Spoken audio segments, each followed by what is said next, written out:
Om Swastiastu, selamat pagi. Di sini saya dengan kelompok saya yang beranggotakan yang pertama Putri Yuni Saputra dengan NIM 200111025 dan yang kedua Kadek Denny Darmawan dengan NIM 200111004. Yang ketiga ada Kadek Fajar Andika Moksala dengan NIM 200111027. Jadi di sini kami akan menjelaskan tentang bentuk-bentuk komunikasi. Yang pertama adalah pentingnya komunikasi. Jadi komunikasi jelas tidak dapat dipisahkan dengan kehidupan umat manusia, baik sebagai individu maupun sebagai anggota masyarakat. Ia diperlukan untuk mengatur tata krama pergaulan antar manusia, sebab komunikasi dengan baik akan memberi pengaruh langsung pada struktur keseimbangan pada seseorang dalam bermasyarakat. Apakah ia seorang dokter, dosen, ataupun pedagang, pramugari, pemuka agama, penyuluh lapangan, pramuniaga, dan lain sebagainya. Sehingga keberhasilan dan kegagalan seseorang dalam mencapai sesuatu yang diinginkan termasuk karir mereka akan sangat ditentukan oleh komunikasi tersebut. Yang kedua, komunikasi menurut ruang lingkup. Yang pertama, menurut ruang lingkup terjadinya komunikasi dibedakan menjadi dua.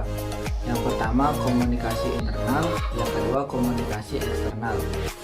Komunikasi internal yaitu komunikasi yang berlangsung dalam lingkup atau lingkungan organisasi atau perusahaan yang terjadi di antara orang-orang dalam organisasi saja.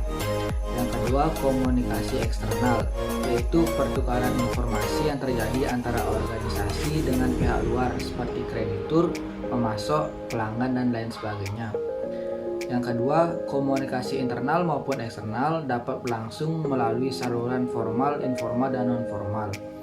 Komunikasi formal. Komunikasi formal yang terjadi di antara anggota organisasi atau perusahaan yang tata caranya telah diatur dalam struktur organisasinya. Yang kedua, komunikasi internal. Komunikasi yang terjadi di dalam suatu organisasi atau perusahaan yang tidak ditentukan dalam struktur organisasi.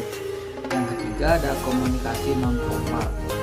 Jadi komunikasi non formal ini terjadi antara komunikasi yang bersifat formal dan informal, yaitu komunikasi yang bertujuan dengan pelaksanaan tugas pekerjaan organisasi. Yang selanjutnya saya akan menjelaskan bentuk-bentuk dari komunikasi. Ada komunikasi internal.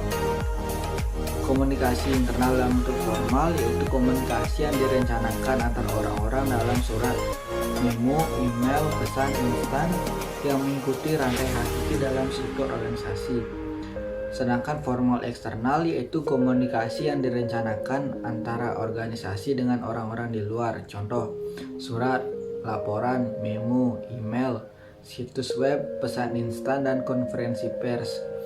Selanjutnya, informal yang bersifat internal yaitu komunikasi kasual antar karyawan. Contoh, email, pesan instan, percakapan, tatap muka langsung, dan telepon yang tidak mengikuti rantai hierarki organisasi.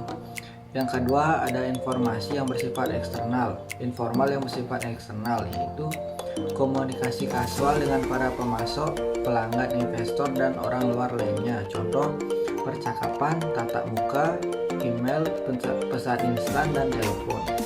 Selanjutnya teman saya akan menjelaskan tentang komunikasi menurut kelangsungannya. Om Swastiastu. Baik, di sini saya Kadek Denny Darmawan dengan NIM 200111004 akan melanjutkan materi dari teman saya, yaitu tentang komunikasi menurut kelangsungannya. Jenis komunikasi menurut kelangsungannya ada dua, yaitu komunikasi langsung dan tidak langsung. Yang pertama yaitu komunikasi langsung. Komunikasi langsung merupakan jenis komunikasi yang disampaikan secara langsung, di mana pengirim pesan bertemu dan bertatap muka langsung dengan pihak penerima pesan, tanpa ada media perantara sama sekali. Yang kedua yaitu komunikasi tidak langsung. Komunikasi tidak langsung merupakan jenis komunikasi yang disampaikan secara tidak langsung, tidak perlu bertatap muka. Bisa disampaikan lewat media atau perantara tertentu seperti telepon, email, sosial media, atau lewat pihak ketiga. Selanjutnya yaitu komunikasi formal. Komunikasi yang mengalir sepanjang garis komando atau tingkat hierarki dalam struktur organisasi. Di seluruh jaringan formal internal, informasi mengalir dalam 3 arah. Yang pertama, aliran ke arah bawah. Komunikasi dari atas ke bawah atau top down atau downward communication. Yang kedua itu aliran ke arah atas. Komunikasi dari bawah ke atas atau bottom up atau upward communication. Yang ketiga yaitu aliran horizontal. Komunikasi horizontal atau lateral communication. Masing-masing arus komunikasi tersebut mempunyai perbedaan fungsi yang sangat tegas. Yang pertama yaitu direktur utama. Untuk direkturnya bisa dilihat di bagian berikut.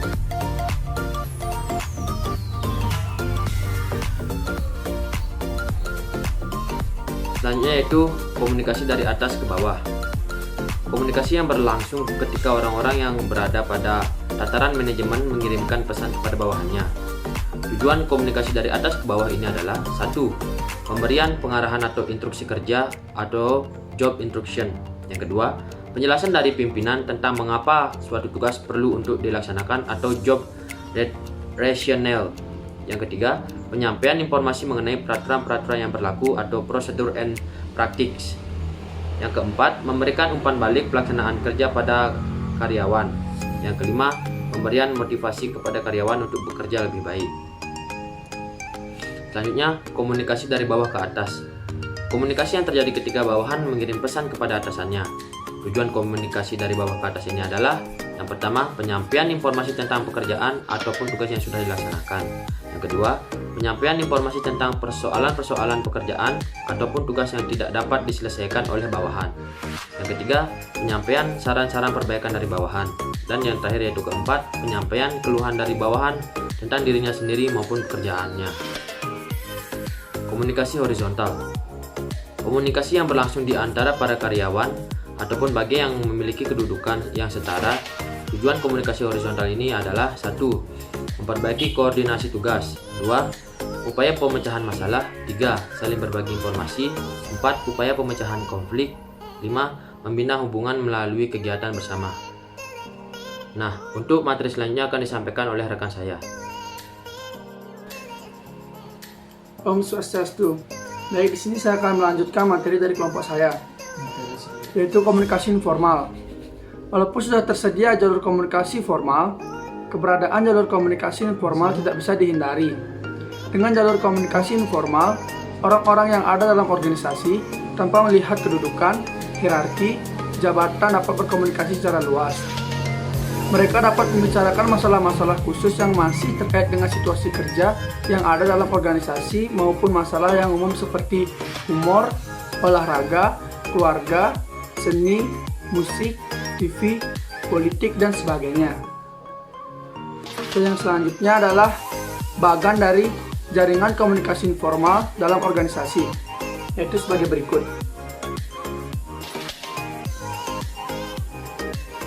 Selanjutnya, komunikasi menurut sifat dan jumlah komunikan.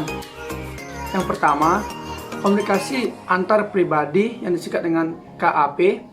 KAP adalah komunikasi yang berlangsung antara 2 orang atau lebih, baik secara terorganisasi maupun pada kerumunan orang. Komunikasi antar 2 orang dalam situasi tatap muka disebut komunikasi diadik.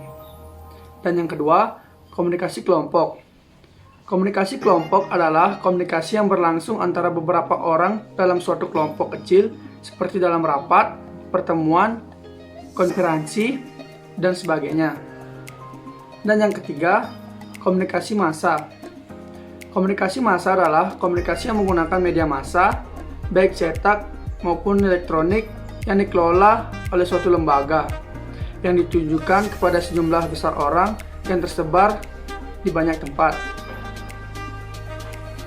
Yang berikutnya adalah tujuan komunikasi antar pribadi. Menurut Purwanto, beberapa tujuan komunikasi antar pribadi meliputi yang pertama, menyampaikan informasi kepada orang lain agar orang tersebut mengetahui sesuatu. Dan yang kedua, berbagai pengalaman tentang suka duka kehidupan yang mungkin berharga bagi orang lain. Yang ketiga, menumbuhkan sifat atau sikap positif untuk ikut merasakan apa yang dirasakan oleh orang lain. Yang keempat, melakukan kerjasama untuk mencapai tujuan tertentu yang memberikan manfaat kedua belah pihak. Yang kelima, menceritakan kecewaan atau kekesalan kepada orang lain sehingga dapat mengurangi beban pikiran. Yang keenam, menumbuhkan motivasi untuk melakukan sesuatu yang baik dan positif. Yang selanjutnya adalah komunikasi lintas budaya. Both dan Tilly, komunikasi antar budaya adalah suatu proses mengirimkan dan menerima pesan-pesan antara orang-orang yang latar belakang budayanya dapat membawa mereka mengartikan tanda-tanda verbal dan non-verbal dengan cara berbeda. Both dan Till, keanekaragaman angka kerja membawa manfaat yang nyata dalam bisnis, tentang pandangan dan ide-ide yang lebih luas. Pengertian mengenai pasar yang lebih luas, kumpulan orang-orang yang dapat direkrut. Budaya mempengaruhi semua hal tentang komunikasi, termasuk bahasa, sinyal-sinyal nonverbal, arti kata, isu-isu mengenai waktu dan tempat, aturan-aturan tentang hubungan manusia. Yang selanjutnya adalah komunikasi visual dan komunikasi audiovisual. Untuk komunikasi yang berkembang seiring perkembangan teknologi perkantoran dan teknologi komunikasi atau informasi dibedakan.